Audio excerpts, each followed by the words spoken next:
मुझे पता है कि आप भी लोक कथाओं के बारे में जानते ही होंगे। श्रुति व स्मृति के आधार पर कही सुनी जाने वाली लोक कथाएं युगों से चली आ रही हैं। लोक कथाएं लोकगीतों की तरह ही हमें अपने दादी दादा नाना नानी से परंपरागत वसीयत के रूप में प्राप्त हैं। पहले जब टेक्नोलॉजी का ज़माना नहीं था तो गांव के चौपालों पर लोग एकत्रित होकर कहानियाँ कहते सुनते थे, जो कि मनोरंजन के साथ साथ आपसी प्रेम व्यवहार को भी सशक्त बनाती थीं। आज वही लोक कथाएं पुस्तकों में भी संग्रहित होकर हमें पढ़ने को मिल जाती हैं। उसी क्रम में पढ़ने के शौक़ में मुझे एक कहानी पढ़ने को मिली, जिसे मैं आपके साथ शेयर कर रही हूँ। तो ये एक राजस्थानी लोक कथा है। किसी ज़माने में एक चोर था। वह बड़ा ही चतुर था।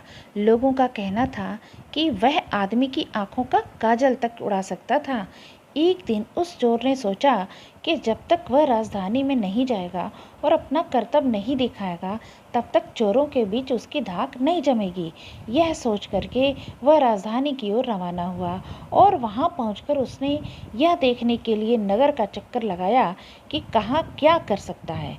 उसने तय किया कि राजा के महल में अपना काम शुरू करेगा। राजा ने रात दिन महल की रखवाली के लिए बहुत से सिपाही तैनात कर रखे थे। बिना पकड़े गए परिंदा भी महल में नहीं घुस सकता था। महल में एक बहुत बड़ी घड़ी लगी थी, जो दिन रात का समय बताने के लिए घंटे बजाती रहती थी। चोर ने लोहे की कुछ कीलें इकट्ठी की और जब रात को घड़ी ने 12 बजाए तो घंटे की हर आवाज़ के साथ वह महल की दीवार में एक एक कील ठोकता गया। यानी कि जब घड़ी में कुछ बजता और एक कील ठोका जाता था, घड़े के आवाज़ जब होती थी तब वो एक कील ठोक देता था। इस तरह बिना शोर किए उसने दीवार में 12 कीलें लगा दी। फिर उन्हें पकड़ पकड़ करके वह ऊपर चढ़ गया और महल में दाखिल हो गया। इसके बाद वह खजाने में गया और वहां से बहुत से हीरे चुरा लाया। अगले दिन जब चोरी का पता लगा तो मंत्रियों ने राजा को इसकी खबर दी। राजा बड़ा हैरान और नाराज भी हुआ। उसने मंत्रियों को आज्ञा दी कि शहर की सड़कों पर गश्त करने के लिए सिपाहियों की संख्या दूनी कर दी जाए और अगर रात के समय किसी को भी घूमते हुए पाया जाए तो उसे चोर समझकर गिरफ्तार कर लिया जाए। जिस समय दरबार में यह ऐलान हो रहा था, एक नागरिक के भेष में चोर मौजूद था। उसे सारी योजना की एक एक बात का पता चल गया। उसे फौरन ही यह भी मालूम हो गया कि कौन से 26 सिपाही शहर में गश्त के लिए चुने गए हैं। वह सफाई से घर गया और साधु का बाना धारण करके उन 26 सिपाहियों की बीवियों से जाकर मिला। उनमें से हर एक इस बात के लिए उत्सुक थी कि उसकी पति ही चोर को पकड़े और राजा से इनाम ले। एक एक करके चोर उन सब के पास गया और उनके हाथ देख देख कर बताया कि वह रात उसके लिए बड़ी शुभ है। उसका पति की पोशाक में चोर उसके घर आएगा, लेकिन देखो, चोर को अपने घर के अंदर मत आने देना, नहीं तो वह तुम्हें दबा लेगा। घर के सारे दरवाजे बंद कर लेना और भले ही वह पति की आवाज़ में बोलता सुनाई दे, उसके ऊपर जलता कोयला फेंकना। इसका नतीजा यह होगा कि चोर पकड़ में आ जाएगा। ये कौन बोला? ये चोर बोला। जा कर के उनकी पत्नियों को वेश बदल के गया था ना। तो सारी स्त्रियां रात को चोर के आगमन के लिए तैयार हो गईं। अपने पतियों को उन्होंने इसकी जानकारी नहीं दी। इस बीच पति अपनी गश्त पर चले गए और सवेरे 4 बजे तक पहरा देते रहे। हालांकि अभी अंधेरा था, लेकिन उन्हें उस समय तक इधर उधर कोई दिखाई नहीं दिया। तो उन्होंने सोचा कि उस रात को चोर नहीं आएगा। यह सोचकर उन्होंने अपने घर चले जाने का फैसला किया। जो ही वे घर पहुंचे, स्त्रियों को संदेह हुआ और उन्होंने चोर की बताई कार्रवाई शुरू कर दी। फल वह वही हुआ कि सिपाही जल गए। बड़ी मुश्किल से अपनी स्त्रियों को विश्वास दिला पाए कि वे ही उनके असली पति हैं और उनके लिए दरवाज़ा खोल दिया जाए। सारे पतियों के जल जाने के कारण उन्हें अस्पताल ले जाया गया।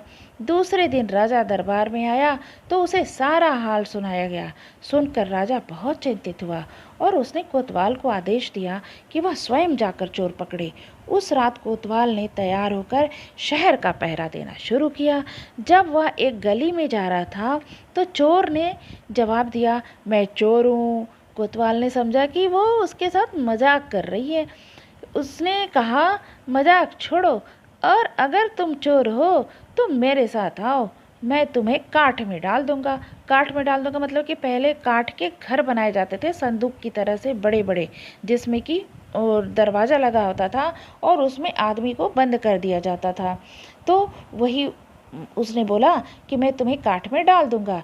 चोर बोला ठीक है, इससे मेरा क्या बिगड़ेगा, और वह कोतवाल के साथ काठ डालने की जगह पर पहुंचा। वहां जाकर चोर ने कहा, कोतवाल साहब, इस काठ को आप इस्तेमाल कैसे करते हैं, मेहरबानी करके मुझे समझा दीजिए। कोतवाल ने कहा, तुम्हारा क्या भरोसा, मैं तुम्हें बताऊं और तुम भाग जाओ तो। चोर बोला, आपके बिना कहे मैंने अपने आप को आपके हवाले कर दिया है, मैं भाग क्यों जाऊंगा। कोतवाल उसे यह दिखाने के लिए राजी हो गया कि काठ में कैसे जाया जाता है, और वह जैसे ही अपने हाथ पर उसमें डाले कि चोर ने झट चाबी घुमाकर काठ का ताला बंद कर दिया और कोतवाल को राम राम करके चल दिया। जाड़े की रात थी। दिन निकलते निकलते कोतवाल मारे सर्दी के अधमरा हो गया। सवेरे जब सिपाही बाहर आने लगे तो उन्होंने देखा कि कोतवाल काठ में फंसे पड़े हैं। उन्होंने उनको उसमें से निकाला और अस्पताल ले गए। अगले दिन जब दरबार लगा तो राजा को रात का सारा किस्सा सुनाया गया। राजा इतना हैरान हुआ कि उसने उस रात चोर की निगरानी स्वयं करने का निश्चय किया। चोर उस समय दरबार में मौजूद था और सारी बातों को सुन रहा था। रात होने पर उसने साधु का वेश बनाया और नगर के सिरे पर एक पेड़ के नीचे धूनी जलाकर बैठ गया। राजा ने गश्त शुरू की और 2 बार साधु के सामने से गुजरा। तीसरी बार जब वह उधर आया तो उसने साधु से पूछा कि क्या इधर से किसी अजनबी आदमी को जाते उसने देखा है। साधु ने जवाब दिया कि वह तो अपने ध्यान में लगा था, अगर उसके पास से कोई निकला भी होगा तो उसे पता नहीं है। यदि आप चाहें तो मेरे पास बैठ जाइए और देखते रहिए कि कोई आता जाता है या नहीं।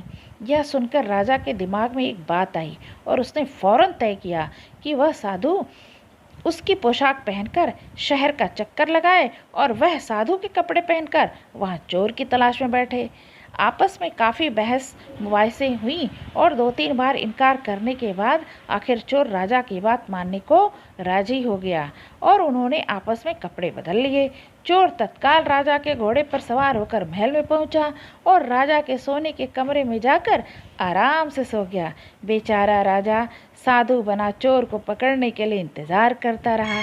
सवेरा हो गया, कोई नहीं आया। सवेरे के कोई 4 बजने को आए। राजा ने देखा कि ना तो साधु लौटा और ना कोई आदमी या चोर उस रास्ते से गुजरा, तो उसने महल में लौट जाने का निश्चय किया।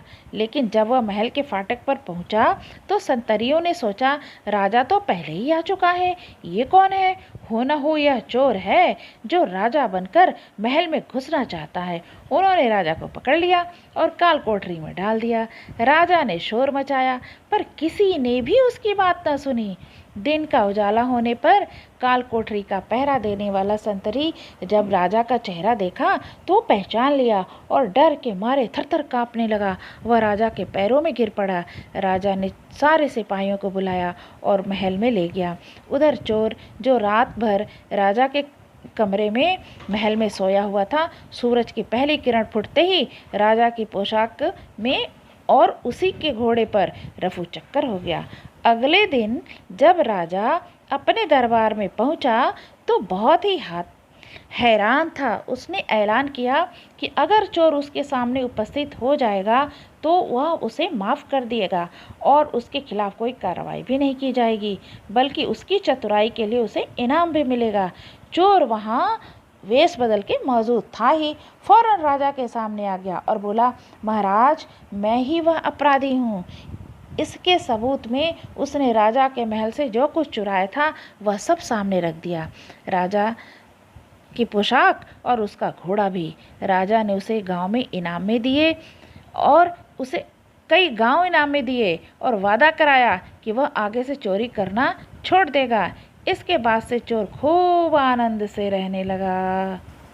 तो देखा आपने, चोर चोरी के साथ लोगों को भी परेशान करता रहा, लेकिन उसकी तीव्र बुद्धि की राजा ने प्रशंसा करके पुरस्कृत करने के साथ उसके व्यक्तित्व को ही बदल दिया।